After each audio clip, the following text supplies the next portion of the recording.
welcome back to the channel, guys. I know it's been a minute since I've done a bike review, but sorry, challengers. But we are back with another Harley Davidson. This time it is an upgraded one from what my mom had before. She had a 2016 Straight Glide with the 103 cubic inch.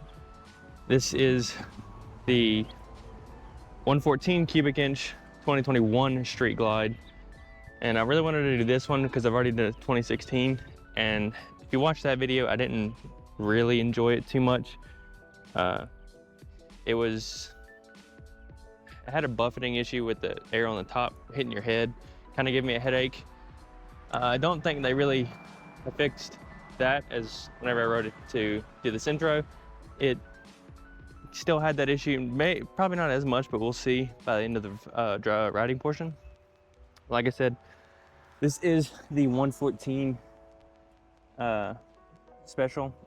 Apparently these normally came with the 107 cubic inch. This one's a 114 in the, to me, a beautiful billiard red color.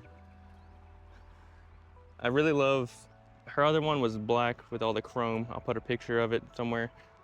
And I much prefer this look with the billiard color with the red, with the black everywhere. It looks so much better.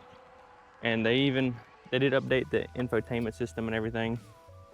I'll show you all of that. It's much prettier, I guess you could say. This does have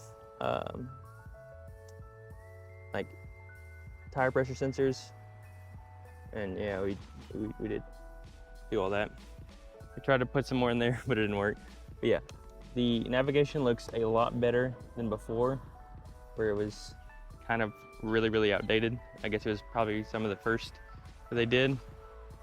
And from what I looked up, these retailed about $2,000-ish more than the 2016, so still not bad, but $22,000 for a motorcycle to me, kind of crazy.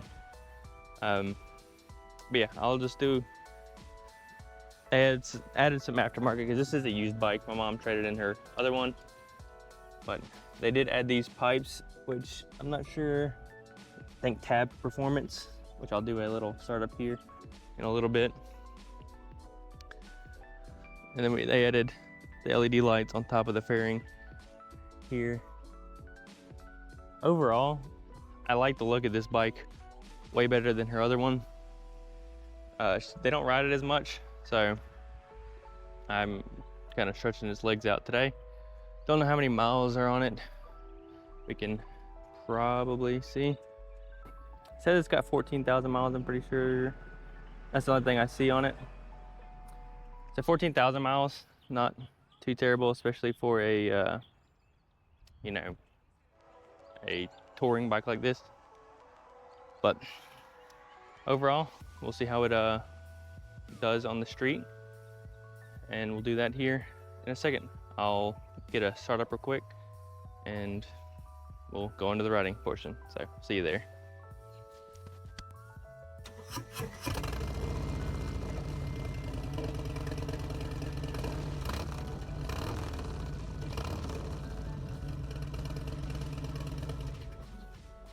How's it going, guys? Quick editor's note before we get to the writing portion of the video. Going back and editing it, the wind was pretty bad, and it even kind of sounds like I have like a voice changer thing on there. So I had to cut out a decent amount and quiet it out. Whenever I'm speaking on the bike, it'll be pretty much just my voice. You're not gonna be able to hear the bike. I did leave in some portions of the bike riding going on so you can kind of hear the bike a little bit, but for the most part it's going to be quieted out.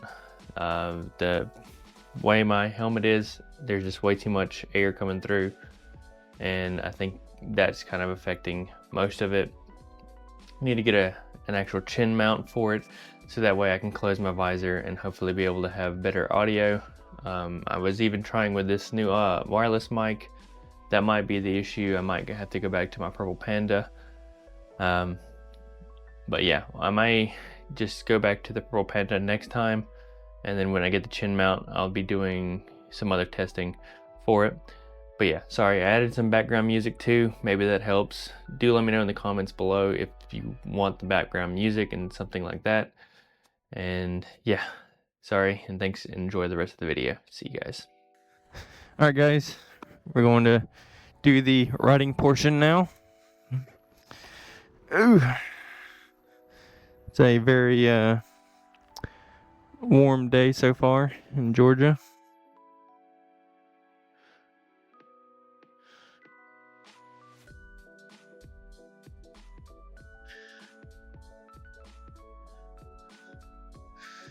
We're gonna just have navigation put on.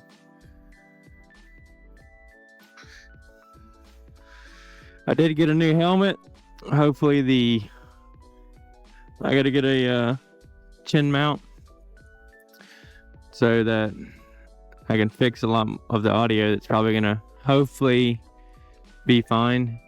If for whatever reason the wind is too much, then I will just do a voiceover and hopefully be able to hear myself enough to talk. But hopefully in post I'll be able to quiet down the wind noise. Just the chin mount that I have now kind of wraps around it, and it's keeping the visor from closing all the way. And that's kind of the biggest thing right now.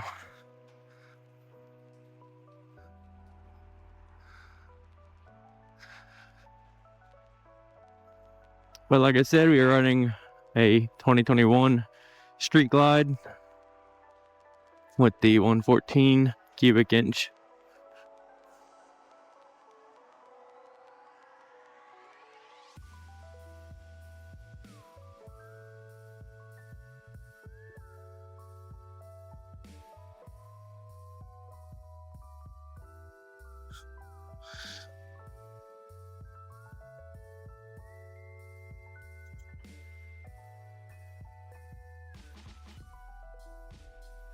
One thing I didn't show, I don't know if you can see it, the shifter has it's like a dual shifter kind of thing, where you can click down with your heel. I guess technically a heel toe shifter. And I gotta say that I kind of enjoy it. It takes a little bit of getting used to from not just using your toes.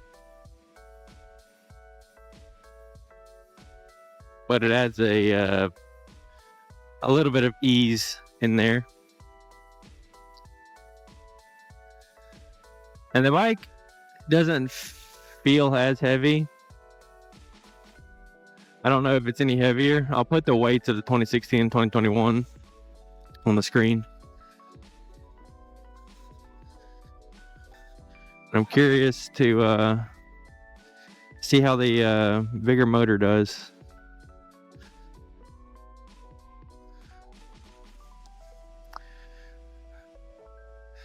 The only thing I like having a cardo in the helmet. I don't really like the speakers and all that.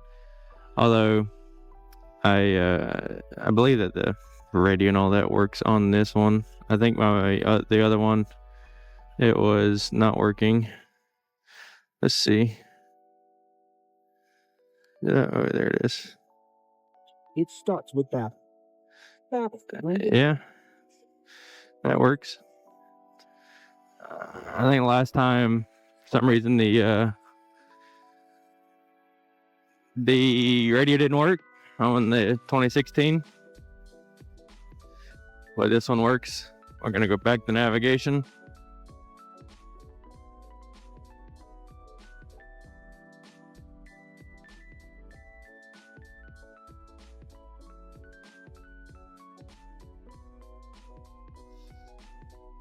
I'm always kind of surprised at the lean angle on these bikes, because I rode that Sportster was one of my first videos, and you couldn't lean that thing at all.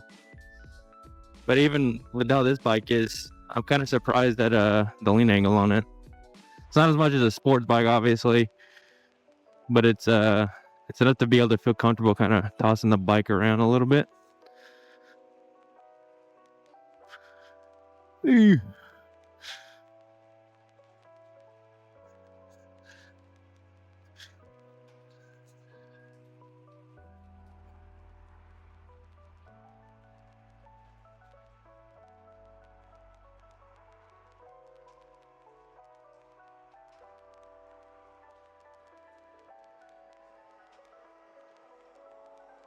It seems that once you get about 55, 60-ish, around that range is whenever you can feel the wind kind of hitting the top of the helmet.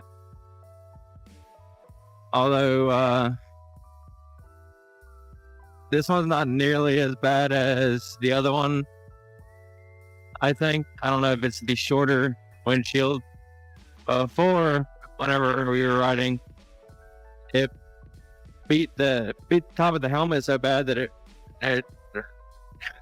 hurt. Started getting a headache by the end of the ride. And I like the seat on this one. I don't think it's an aftermarket seat at all. If it is, I will put the details here.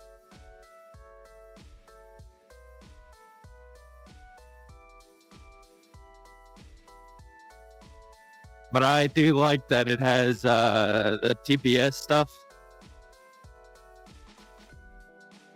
to be able to tell you the tire pressures and whatnot. And the exhaust, I can hear it a little bit, but it's not super obnoxious until kind of you get off the throttle like that. You can kind of hear it. But I like the sound of the Harleys a little bit, not whenever they're stupid, obnoxiously loud. But not to where you can hear the rumble, hear the engine, but not be like super loud where you gotta have your music cranked all the way up. Because when I rode the 2016, whenever we took it on another trip when I didn't have a bike, and I was listening to my music, I had to have that up super loud, and I didn't like it because whenever you're in traffic or something like that, I don't want to bother anyone else about having music super loud. Obviously, everyone wants to listen to their own stuff.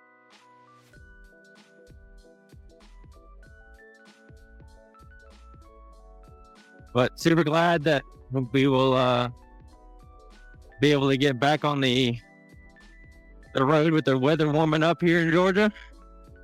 It's surprisingly cold in the winter season.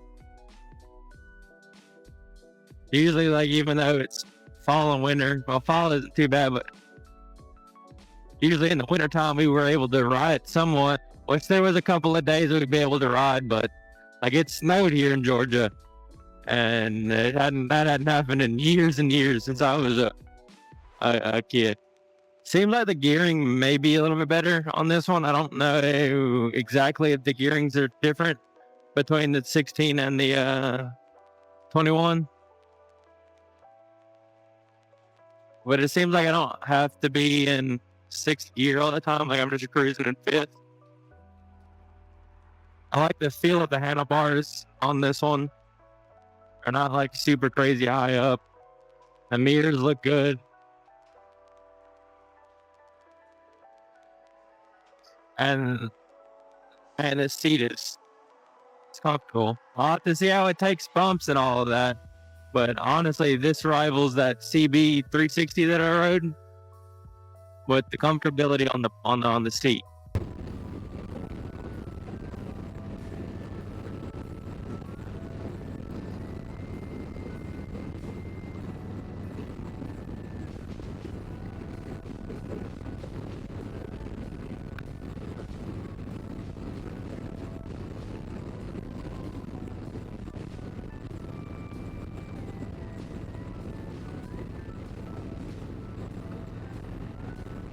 Honestly, this thing takes curve super smooth.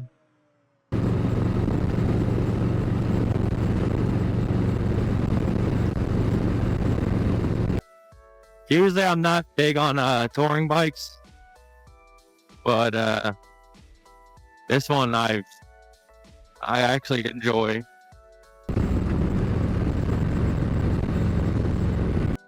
Gonna go around.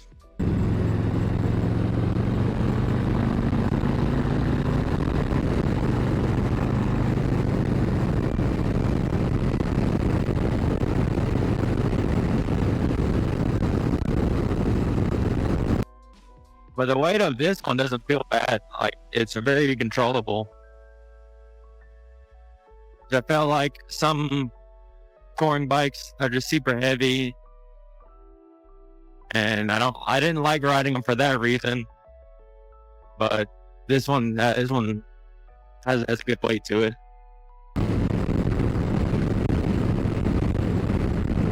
And this color just looks so good.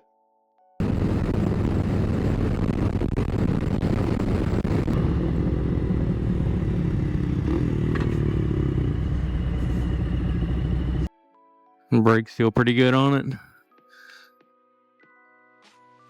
The torque of this bike is really smooth. It's got great acceleration.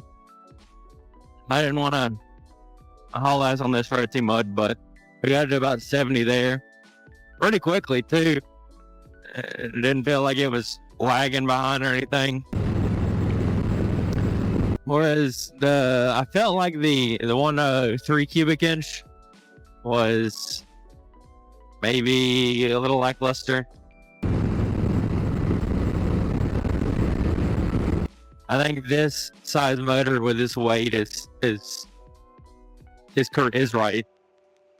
I will say it is nice being able to ride a bike that has active navigation. Sometimes I haven't ridden this route in a while. Sometimes I forget where I'm going. It's nice to be able to just look down there and see that you got everything that you need to know. I don't feel like riding through that gravel. Not with this heavy bike.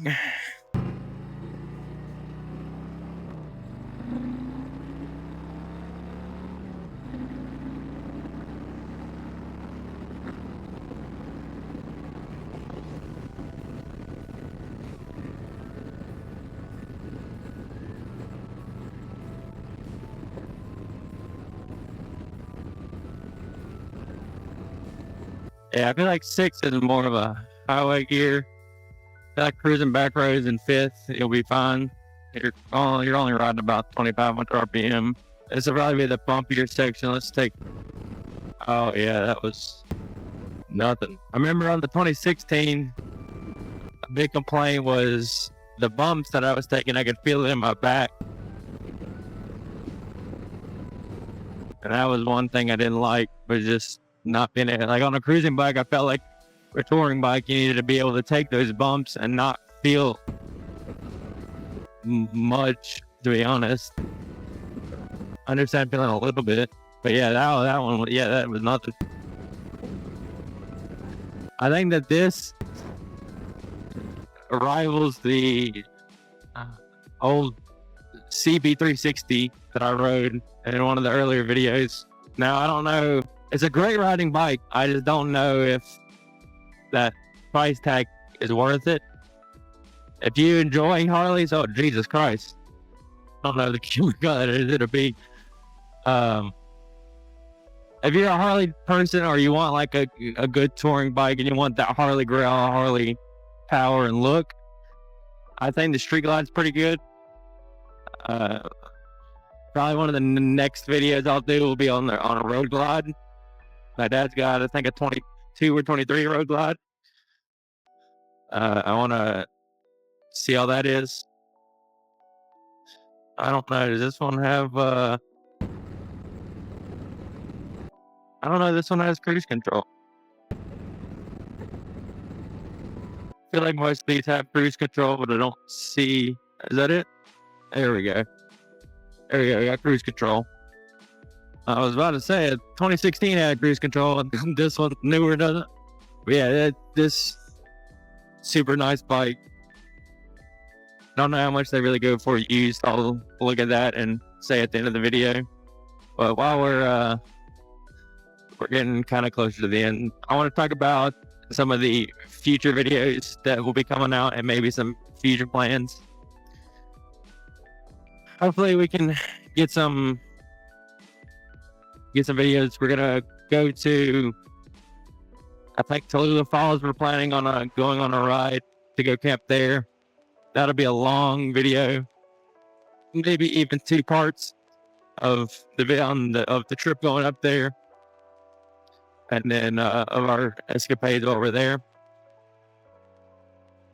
And another goal for the channel I want to try and get either an adventure style bike or a dual sport, like a KLR or something like that, and do some off-roading stuff and some more camping stuff, but maybe doing like off-road trail camping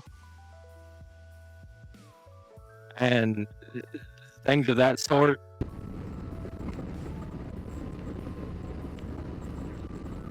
Because if I can grow this channel enough to where it's kind of self-sustaining, I was talking to Chip. I think it would be super fun to do like a kind of challenge type video of going and getting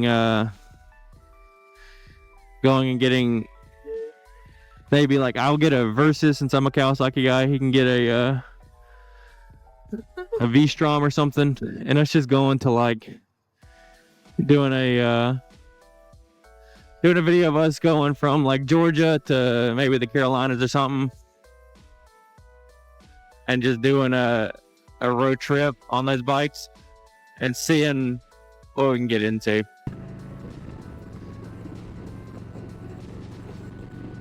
That's kind of the future plans. I'm gonna still be doing, of course, my bike reviews. Gonna try to get back into doing that.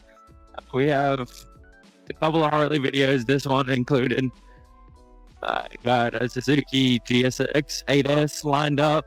I'm gonna try and see if I can't get someone with a ZX6R to let me do a video on it, because I really like those bikes and like to ride one. But that is hopefully in the coming weeks and months.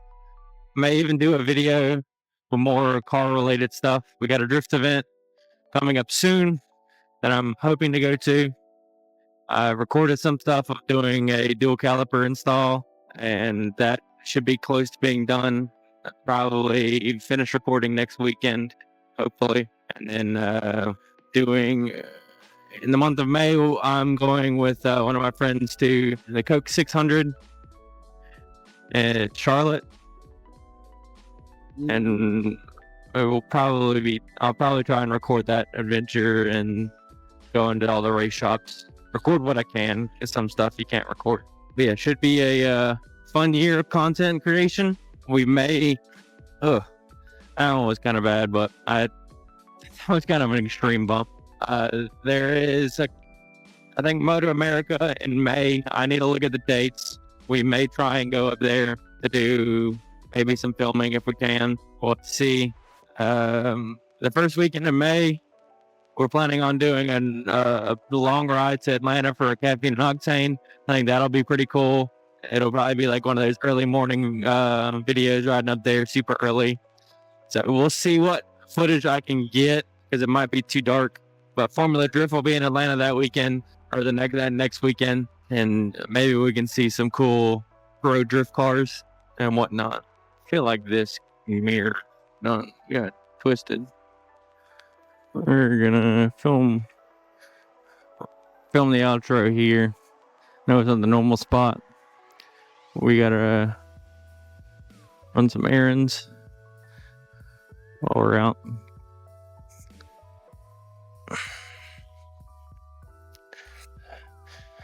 I think I lost Chip. But we're going to go to the review portion here now. So, see you there. No, you're fine. All right, guys, we're here at the QT, a beautiful spot to film an outro. We got the bike there.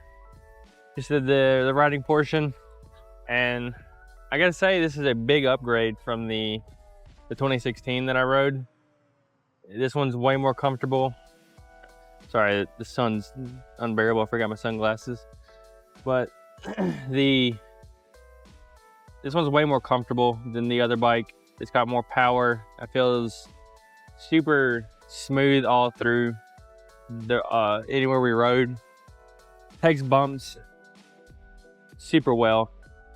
The pricing, let me see what these go for maybe on the private market. Because like I said, the on the MSRP was like 22. Okay, so seems like for these, depending on mileage, like some that are 16, some that are around 18-ish, some that are 12.9. Like this one's 12.9, but it's got like 36,000 miles. So it seems like these hold their value pretty well, surprisingly well. For MSRP for like 22, I'm sure you're at the door for a brand new one. You'll probably get it for like 25 or something. It's just a super steep price, which is really the thing that kills it for me. As not necessarily a Harley guy, but someone who likes Kawasaki's and most of the Japanese stuff, it just kind of kills the appeal. I think if it was priced at around maybe 15 MSRP to 18, I think that would have been fine. And I think at that, I would probably, if the price was lower to kind of more comparable street bikes, I think I would probably give it an 8 out of 10. But just that 20,000 price to me just knocks it down to probably like a 7 to 6.5, 7. Probably 7 just because the bike is like super comfortable, super smooth all the way around. So that price just kills it for me. But if you're a Harley person and you want a street bike and you might not like the fixed fairing like the road glides have, the street glide is for you. And the colors are pretty nice. This one I really enjoy, that billiard red. But yeah, that'll be it for today's video. Remember to like, subscribe, comment, and share with your friends if you think they'd like the video.